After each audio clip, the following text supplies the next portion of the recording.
am a Jackson State alum. I have a bachelor's degree from Jackson State in political science. Okay, that's good. Thank you. My name is DeAndre Ori. I am a professor of political science at Jackson State University, and my wife, I think she had something planned tonight for us, and I just happened to see passed over at the Penguin on yesterday, and so I said that must have been one of these rain down from heaven type of messages that you need to be there.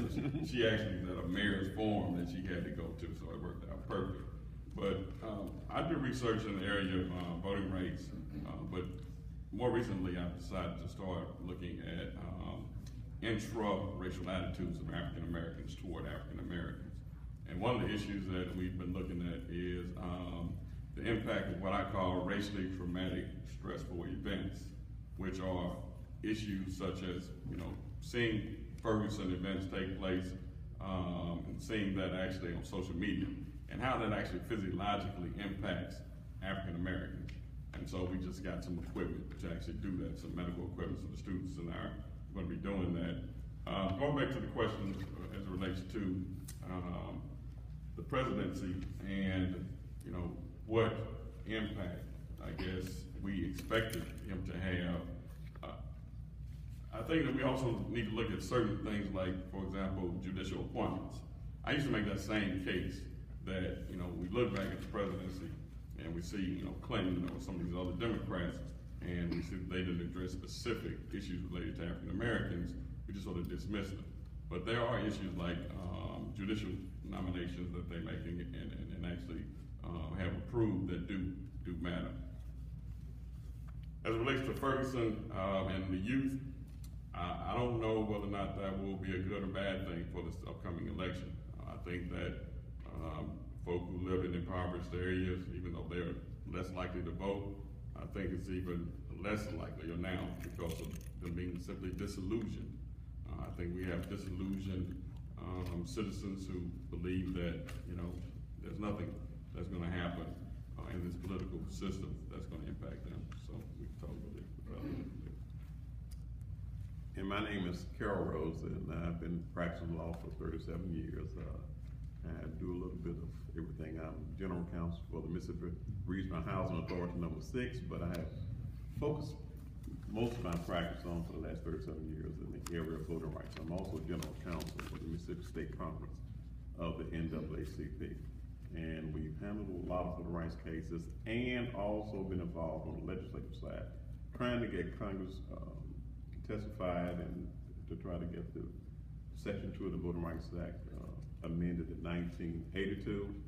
We tried to get Congress to do it, to extend Section 5 in 2006, which Congress did, and U.S. Supreme Court struck down Section 4B, which applies to Section 5 to make it harder now that jurisdictions do not have to submit for pre-clearance anymore like we once used to had to do. And so now we're working again with the folks in Congress, and particularly in the Senate. Senator Patrick Leahy has introduced the Voting Rights Act, Advancement Act of 2015, which will restore everything that the Supreme Court struck down in 2013. The problem is, you got to get it out of a recalcitrant Senate. It is projected, now I'm not sure if it's going to happen, but it's projected that the Democrats will take control of the Senate next year. You also have to get it out of the House. Still projected that Republicans will still control the House next year. So we have to try to figure out what we can do in the 2016 congressional elections to try to change the makeup of the House and the Senate and try to hold parties' feet to the fire, both Democrats and Republicans. Hello, I'm Dr. Valerie Short, and I'm always wearing several hats, but I'm going to mention the hats because the hats also, they make up the one. And so I'm here today as a parent and a grandparent and a community resident of Mississippi for the past 22 years. Also as a veteran, as an African American female, as a doctor, public health specialist and an OBGYN, which to me, again, is raising individuals as well as families, and so whole communities, which all contribute to the welfare and the well-being of the state and the country as well as the global world. I'm also here most recently as a gubernatorial candidate for the state of Mississippi. I've learned several things in my run, so I've enjoyed my campaign. But particularly to this topic today, I find that as African Americans, particularly as Mississippians, I can't speak for the whole country. I can speak for my recent run. Now, I wasn't born in Mississippi, so a lot of people kind of hold that against me. I didn't go to any of those local colleges. I of course went to college out of state, but and I'm an Air Force brat, so I was born in Virginia. My mother was born in Mississippi. But I did return to college and did my Master's of Public Health in Mississippi. But I can speak for the recent 22 years of life I've lived in Mississippi, being that person that I mentioned wearing all of those hats. And so for me, the most interesting part of the conversation tonight is going to be, I think that whether we're saying as African Americans or whether we're saying as Mississippians or Mississippian African Americans or whichever description we'd like to give, I think we have to decide who we are and what we want and what's a priority for us and how do we want to get there.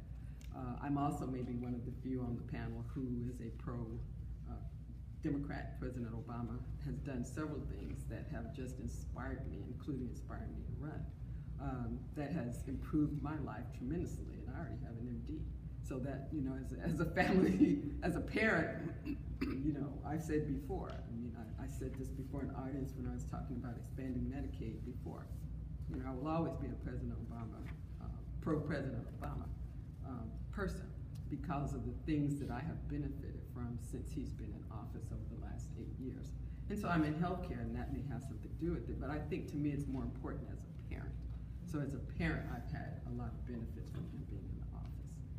So that's where I'm coming from, or that's what I'll be thinking about when I'm listening to the questions and panelists. And I appreciate your asking me to be here. Asaboy. Good evening. Good evening. I am the injustice agitator, the add-on to the panel. I think I was invited to give what most people might consider the radical perspective of the 2016 presidential election. And in doing so, I'm going to try and stay focused on what we need to do locally as compared to what's going to happen nationally. I think the local picture has to have some priority over the national picture.